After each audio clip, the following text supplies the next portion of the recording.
welcome to Learning with Lulu. In this video, we are going to be reading chapter 17 in Frankenstein. Before we jump into it, quickly make sure to hit that subscribe button, and by the end of the video, if you liked it, like the video, comment, and share with others. So, chapter 17. The being finished speaking, and fixed his looks upon me in expectation of a reply, but I was bewildered, perplexed, and unable to arrange my ideas sufficiently to understand the full extent of his proposition. He continued, "You must create a female for me, with whom I can live in the interchange of those sympathies necessary for my being. This you alone can do, and I demand it of you as a right which you must not refuse to concede." The latter part of his tale had kindled anew in me the anger that had died away while he narrated his peaceful life among the cottagers, and as he said this I could no longer suppress the rage that burned within me. "I do refuse it," I replied, "and no torture shall ever extort a consent from me. You may render me the most miserable of men, but you shall never make me base in your own eyes. Shall I create another like yourself, whose joint wickedness might desolate the world? Begone, I have answered you. You may torture me, but I will never consent." "You are in the wrong," replied the fiend, "and instead of threatening, I am content to reason with you. I am malicious because I am miserable, and am I not shunned and hated by all mankind? You, my creator, would tear me to pieces in triumph. Remember that, and tell me why I should pity man more than he pities me. You would not call it murder if you could precipitate me into one of those ice rifts and destroy my frame, the work of your own hands. Shall I respect man when he contemns me? Let him live with me in the interchange of kindness, and instead of injury I would bestow every benefit upon him with tears of gratitude at his acceptance. But that cannot be. The human senses are insurmountable barriers to our union. Yet mine shall not be the submission of abject slavery. I will revenge my injuries. If I cannot inspire love, I will cause fear, and chiefly towards you, my arch enemy, because, my creator, do I swear inextinguishable hatred. Have a care, I will work at your destruction, nor finish until I desolate your heart, so that you shall curse the hour of your birth."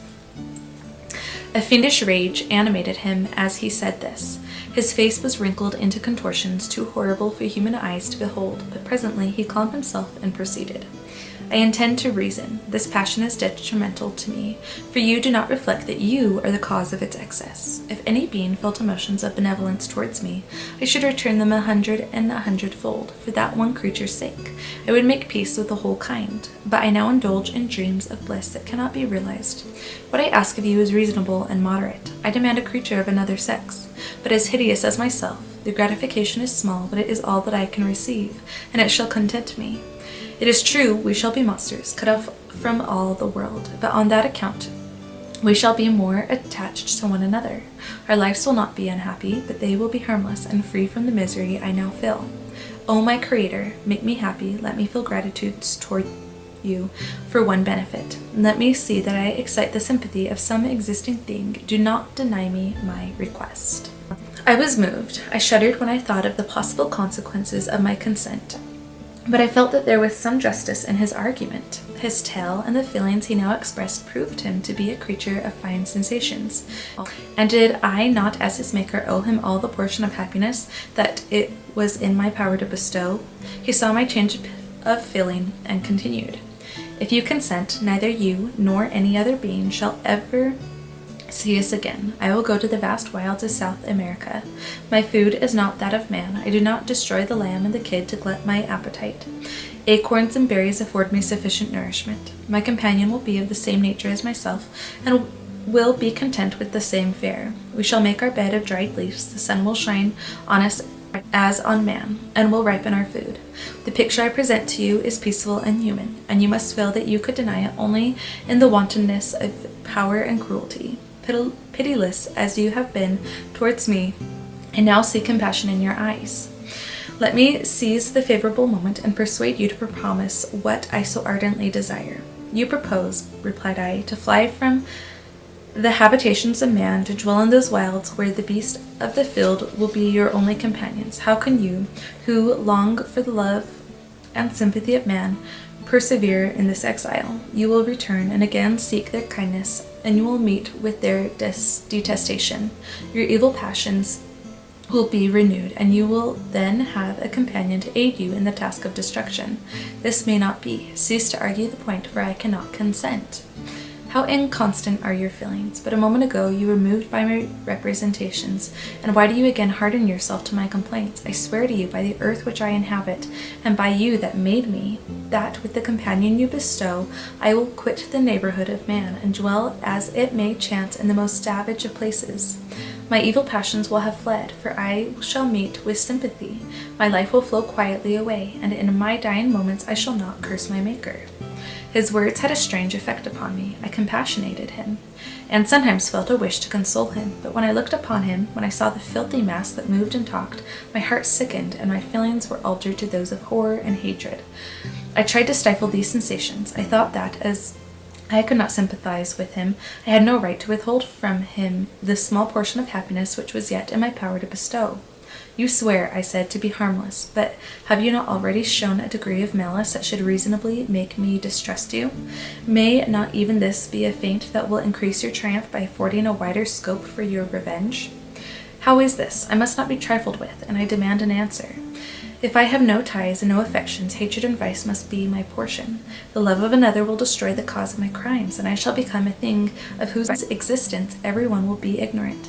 My vices are the children of a forced solitude that I abhor, and my virtues will necessarily arise when I live in communion with an equal. I shall feel the affections of a sensitive being, and become linked to the chain of existence and events from which I am now excluded. I paused some time to reflect on all he had related and the various arguments which he had employed.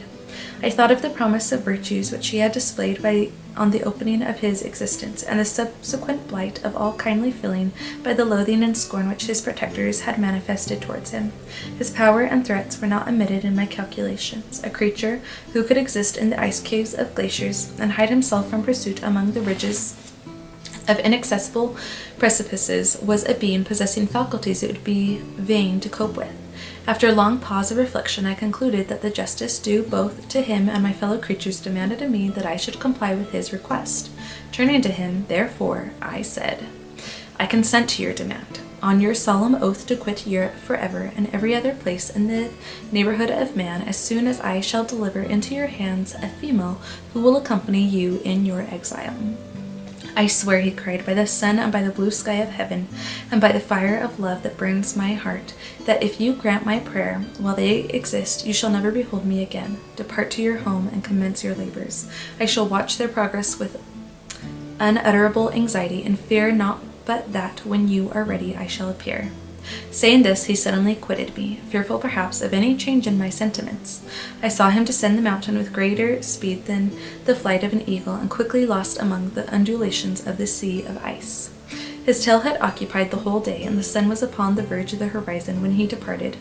I knew that I ought to hasten my descent towards the valley, as I should soon be encompassed in darkness, but my heart was heavy and my steps slow.